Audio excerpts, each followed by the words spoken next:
तो अपन आ चुके हैं अब ईयर डिसऑर्डर में। अपन ने आई के देख ली, रेटिनल डिटैचमेंट अपन ने लास्ट क्लास में पढ़ा था कि भाई रेटिनल डिटैचमेंट क्या होता है, रेटिनल डिटैचमेंट के कोज क्या होते हैं। अब अपन आ चुके हैं ईएनटी पे, है ना, ईयर डिसऑर्डर पे, नोज डिसऑर्डर और थ्रोट के डिसऑर्डर जो अपन इसमें डील करने वाले हैं। आज अपन सबसे पहले किसी भी सिस्टम के डिसऑर्डर डील करने से पहले अपन को उसके एग्जामिनेशन, असेसमेंट, ये सारी चीज़ें अपन को पहले पता होनी चाहिए कि भाई इसके अंदर कौन कौन से अपन प्रोसीजर करेंगे, कौन कौन से डायग्नोस्टिक, जैसे अपन ने नर्वस सिस्टम पढ़ा था, अपन ने नर्वस सिस्टम से एमआरआई, सीटी स्कैन, जितनी भी सारी चीज़ें अपन ने सब पहले क्या कर ली थी, डायग्नोसिस, जो भी जितने भी प्रोसीजर थे अपन ने सबने डील कर लेते। अब बात करते हैं अपन यहाँ पे ईयर की कि भाई ईयर के लिए अपन क्या करेंगे। तो ईयर के भी कुछ प्रोसीजर होते हैं, वो अपन इनको करते हैं कि भाई ईयर में भी अगर जैसे कोई कंडीशन हो जाती है ना, तो उनको डिटेक्ट करने के लिए, उनको डायग्नोस करने के लिए कुछ प्रोसीजर होते हैं। तो सबसे पहला प्रोसीजर अपने मेडिकल या फिर मेडिकल फैसिलिटी में जितने भी होता है, सबसे पहला होता है असेसमेंट। नॉर्मली हम क्या करते हैं, घर पे भी कुछ हो जाता है तो अपन क्या नॉर्मली असेसमेंट करते हैं। तो असेसमेंट ही पहला क्या होता है, हमारा डायग्नोस करने का तरीका होता है। तो आज हम देखते हैं असेसमेंट कि भाई एक्सटर्नल ईयर में अगर कोई कंडीशन जनरेट हो रही है तो हम उसको कैसे असेस करेंगे। तो असेसमेंट में the external ear is examined by inspection and direct palpation, is the tympanic membrane is the inspected with an otoscope and indirect palpation with pneumatic otoscope. अब बात आ रही है यहाँ पे, जैसे तुमने देखा होगा फिजिकल एग्जामिनेशन की टेक्निक होती है, inspection, palpation, auscultation and percussion. ये किसकी टेक्निक है, ये अपने फिजिकल एग्जामिनेशन की टेक्निक है। इसमें अंदर अब हम असेसमेंट कर रहे हैं, तो असेसमेंट में हम क्या कर रहे हैं, डाटा ले रहे हैं। असेसमेंट का मतलब क्या कर रहे हैं, हम डाटा ले रहे हैं। तो एक्सटर्नल ईयर को हम देखते हैं, एग्जामिन करते हैं इंस्पेक्शन के। इंस्पेक्शन मतलब विजुअल, है ना, देख कर, है ना, ये स्मेल, सूंघ कर, ये सारी चीजें हम क्या करते हैं, इंस्पेक्शन करते हैं। पाल्पेशन, टेपिंग दो टू हैंड फिंगर्स, पाल्पेट करना। The tympanic membrane is inspected with an otoscope. But tympanic membrane को अगर हमको एग्जामिन करना है, या टिम्पेनिक मेम्ब्रेन जो हमारी अंदर इनर, तुमने नॉर्मल एनाटॉमी फिजियोलॉजी पढ़ी होगी, तो जहाँ टिम्पेनिक मेम्ब्रेन होती है उसका अगर हमको उसका एग्जामिनेशन करना है तो हम वो किसकी हेल्प से करेंगे, ऑटोस्कोप की हेल्प से करेंगे। बात समझ आ रही है, वो किसकी हेल्प से करेंगे, ऑटोस्कोप की हेल्प से करेंगे। और indirect palpation with pneumatic otoscope.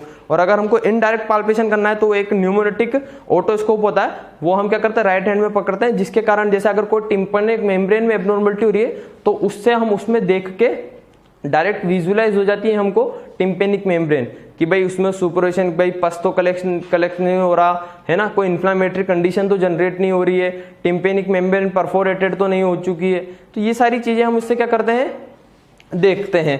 बात समझ में आ रही है। अब बात करते हैं इंस्पेक्शन ऑफ एक्सटर्नल ईयर। भाई ये हमारा क्या है, पूरा ऑरिकल ये जो है, ये क्या है, हमारा एक्सटर्नल ईयर है।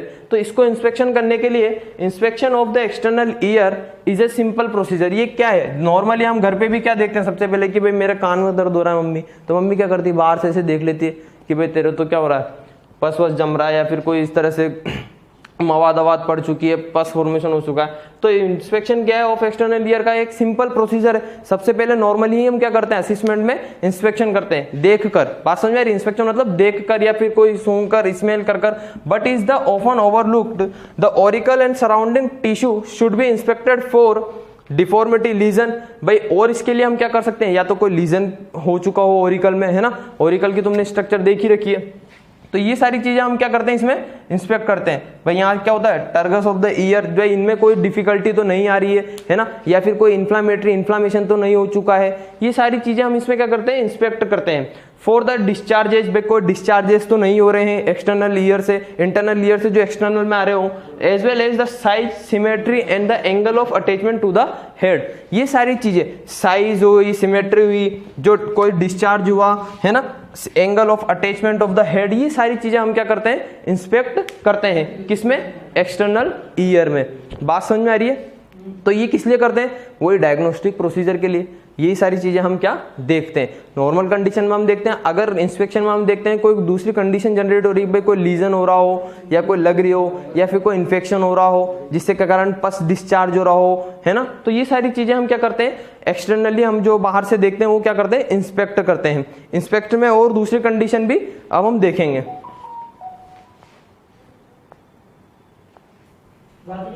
तो इंस्पेक्शन में हम और देखते हैं कि भाई इंस्पेक्शन, एक्सटर्नल एग्जामिनेशन का जो हमको इंस्पेक्शन कर रहे हैं उसके अंदर हम और क्या क्या कंडीशन देख सकते हैं, है ना। Examination of external ear, inspection जब हम करते हैं तो बात समझ में आ रही है? तो मैनिपुलेशन ऑफ ऑरिकल, अगर ऑरिकल को हम मैनिपुलेट करते हैं तो does not normally elicit pain. भाई इसमें नॉर्मली हम अगर इसको खींचते हैं, मरोड़ते हैं तो क्या होता है? पेन नहीं होता है। बट इन दिस मेनवर यानी कि हाथों से करना है ना, इसका मतलब क्या है? हाथों से करना। तो इस painful acute external otitis is suspected. अगर हम यहाँ पे इसको अगर मैनिपुलेट करते हैं, अगर कान मोड़ते हैं, अगर इसको कंडीशन पेनफुल हो रही है, ये कंडीशन अगर पेनफुल हो रही है तो ये क्या सस्पेक्ट करता है हमको?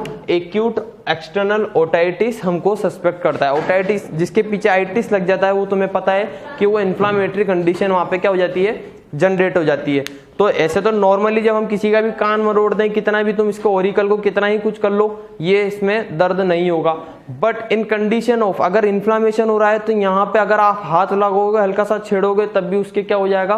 पेनफुल कंडीशन जनरेट हो जाएगी। और पेनफुल कंडीशन जनरेट होते ही तुम क्या पता लगा सकते हो कि उसके क्या हो चुका है? एक्यूट एक्सटर्नल ओटाइटिस हो चुका है।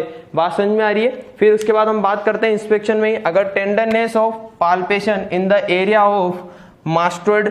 मास्टोइड क्या होता है? बिहाइंड द ईयर एक बोन होती है मास्टोइड बोन। अगर यहाँ पे टेंडरनेस यानी कि पाल्पेट कर रहे हो तुम उंगली से, है ना, तो इंडिकेट एक्यूट मास्टोडाइटिस। अगर वहां टेंडरनेस दिख रही है तो वो क्या दिखा रहा है हमको? कि मास्टोडाइटिस की मास्टोइड प्रोसेस जो है उसका क्या हो चुका है? इन्फ्लामेशन हो चुका है। आइटिस का मतलब क्या होता है? इन्फ्लामेशन। किसी भी चीज के पीछे आइटिस लगता है तो हम उसको क्या इंडिकेट करते हैं? कि भाई उसके क्या हो चुका है? इन्फ्लामेशन हो चुका है of the posterior Oracle node behind the year. बात समझ में आ रही है?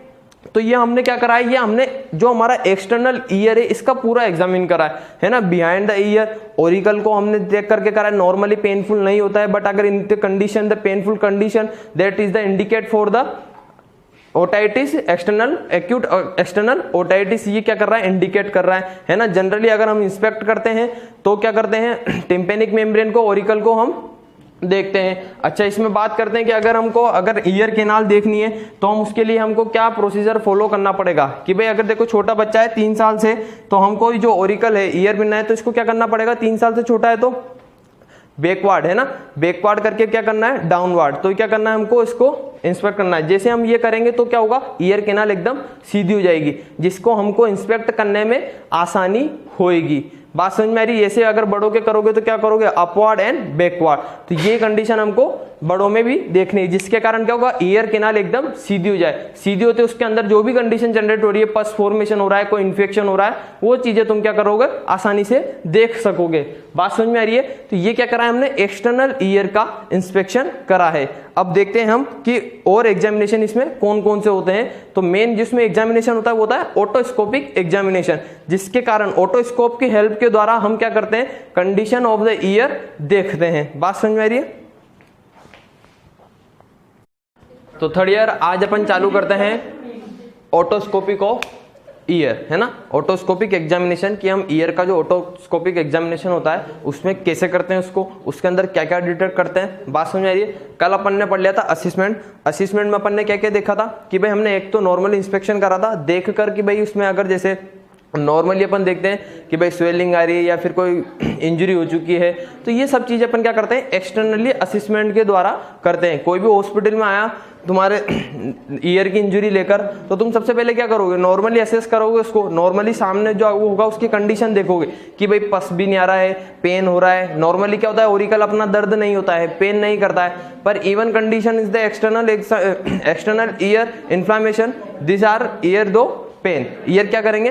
पेन करेंगे। बात समझ में आ रही है? तो इस चीजों से, इन चीजों से हम क्या करेंगे? असेस करेंगे पेशेंट की कंडीशन की वो कहां तक जनरेट हो चुकी है, कि उसमें इन्फ्लामेशन कहां तक हो चुका है। बात समझ में आ रही है? अब ऐसे ही एक इंस्ट्रूमेंट होता है ओटोस्कोप, उसकी ही सहायता से, उसकी हेल्प से हम क्या करते हैं? ओटोस्कोपिक एग्जामिनेशन करते हैं। अब ओटोस्कोप क्या हेल्प करता है ना, ओटोस्कोप का क्या रीजन होता है, ओटोस्कोप से हम क्या डायग्नोस करते हैं, ये सब चीजें हम क्या है देखेंगे। तो ओटोस्कोपिक एग्जामिनेशन हम देखते हैं तो to examine the external auditory, भाई पहली लाइन क्या लिख रही है? To examine the external auditory. जो हमारी एक्सटर्नल ऑडिटरी है इसको ही एग्जामिनेशन के लिए हम क्या करते हैं? ओटोस्कोपिक एग्जामिनेशन करते हैं। अब ओटोस्कोपिक एग्जामिनेशन में हम क्या क्या देखेंगे? कि भाई कोई एक्सटर्नल ईयर की कंडीशन में कोई इन्फ्लामेशन तो नहीं हो रहा है ना, एक्सटर्नल ओटाइटिस तो नहीं हो रहा है, कोई सुपरेशन पस तो नहीं जम रहा है, ये सब चीजें हम इसके अंदर असेस करेंगे। To external auditory canal and tympanic membrane, और इसके साथ साथ जो एक्सटर्नल ऑडिटरी केनाल है उसके साथ साथ हम क्या देखेंगे? Tympanic membrane. भाई टिम्पेनिक मेम्ब्रेन में कोई बल्जिंग तो नहीं हो रही है, क्योंकि अगर टिम्पेनिक मेम्ब्रेन बल्ज होगी तो क्या है, इसका मतलब हम क्या समझेंगे कि भाई जो मिडिल एयर है उसके अंदर पस फॉर्मेशन होगा, जिसके कारण वो प्रेशर डाल रहा हो, यानी कि टिम्पेनिक मेम्ब्रेन का इन्फ्लेमेशन हो चुके हो, है ना। तो कोई ये चीजें हम इसके अंदर असेस करेंगे। The otoscope should be held in the examiner right hand. भाई ओटोस्कोप जब भी हम पकड़ेंगे तो कौन से राइट हैंड में हम ओटोस्कोप को पकड़ेंगे, जिसके कारण क्या होगा, जो हमारा लेफ्ट जो हैंड है वो क्या करेगा, हमारे ओरिकल को पुल करने के काम आएगा। अब जैसे ओरिकल पुल होगा तो वो चीजें क्या होगी, जैसे बच्चा बड़ा है, बड़े में हमने देखा था कि जो हमारा ओरिकल है उसको हम कैसे करते हैं, एक तो बैकवर्ड और अपवर्ड। ये चीज हम इसको असेस करने के लिए जो ईयर कैनाल है उसको सीधी करने के लिए, स्ट्रेंथन करने के लिए हम क्या करते हैं, इसको पुल करते हैं, जिसके कारण क्या होता है, जो एक्सटर्नल ईयर है उसको हम आसानी से देख लेते हैं। किसकी हेल्प से, ओटोस्कोप की हेल्प से। बात समझ में आ रही है। फिर उसके बाद using the opposite hand the Oracle is grabbed. Grabbed मतलब क्या होता है, इसका ये पकड़ना ही होता है ना भाई। जो हमारा जो लेफ्ट हैंड है उससे हम क्या करते हैं, ओरिकल को ग्रेप्स करते हैं, और राइट हैंड से हम ओटोस्कोप को पकड़ते हैं। बात समझ में आ रही है। And gently pulled back to strengthen the canal. और क्या करते हैं भाई, मैंने तुम्हें कल ही बताया था, जो बच्चे होते हैं 3 साल से छोटे बच्चे होते हैं उनके अंदर क्या करते हैं हम, डाउनवर्ड और बैकवर्ड, है ना। और जो बड़े होते हैं उनके अंदर हम ओरिकल को सीधा करने के लिए हम क्या करते हैं, बैकवर्ड और अपवर्ड। बात समझ में आएगी। एडल्ट के लिए यानी कि 3 साल से बड़ों के लिए, और ये 3 साल से छोटों के लिए। The speculum is slowly inserted into the ear canal with the examiner eye held close to the magnified lens. जो ओटोस्कोप होता है उसके अंदर क्या होता है, मैग्नीफाइड लेंस होते हैं, जो कि क्या देखने के लिए हमें हेल्प करते हैं, एग्जामिनर को क्या देखने के लिए हेल्प करते हैं कि भाई विजुअलाइज द कैनाल। एक तो कैनाल को देखने के लिए वो क्या करते हैं, हेल्प करते हैं, और टिम्पेनिक मेम्ब्रेन। भाई इनके अंदर कोई अगर कंडीशन जनरेट हो रही है, कोई इन्फ्लामेशन कंडीशन हो रही है, ओटाइटिस मीडिया की कोई कंडीशन हो रही है, तो ये सारी चीजें हम इसको अंदर क्या करते हैं, हेल्प करते हैं। और देखो इसके अंदर बात समझ आएगी, otoscopic examination to examine the external auditory canal. बात समझ में आएगी। तो ये सब चीजें क्या इसलिए कर रहे हैं हम कि भाई कोई इंफेक्शन या फिर कोई सुपरेशन जैसी कंडीशन तो जनरेट नहीं हो रही है।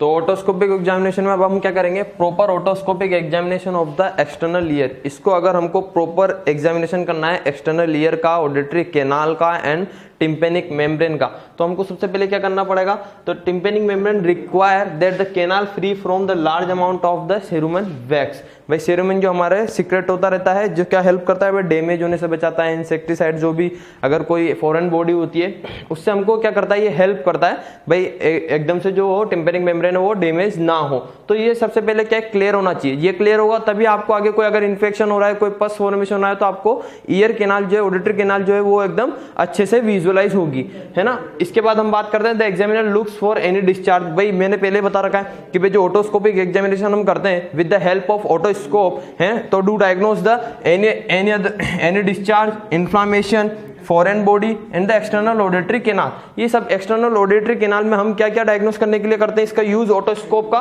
भी कोई डिस्चार्ज तो नहीं हो रहा है ना, कोई इन्फ्लामेशन तो नहीं हो रहा है, या फिर कोई फॉरेन बॉडी, जैसे हम बात करते हैं बच्चों को कोई कीड़ा घुस गया, इस तरह से जो भी फॉरेन बॉडी एनी मटेरियल, तो वो क्या है, इसको हेल्प करने के लिए, विजुअलाइज करने के लिए हम ये ओटोस्कोपिक एग्जामिनेशन करते हैं। ये किसका एग्जामिनेशन था, पहले हमने असेसमेंट करा, फिर उसके बाद हमने क्या करा, ओटोस्कोपिक एग्जामिनेशन करा। अब इसके बाद हम पढ़ेंगे ग्रोस ऑडिटरी एक्यूटी।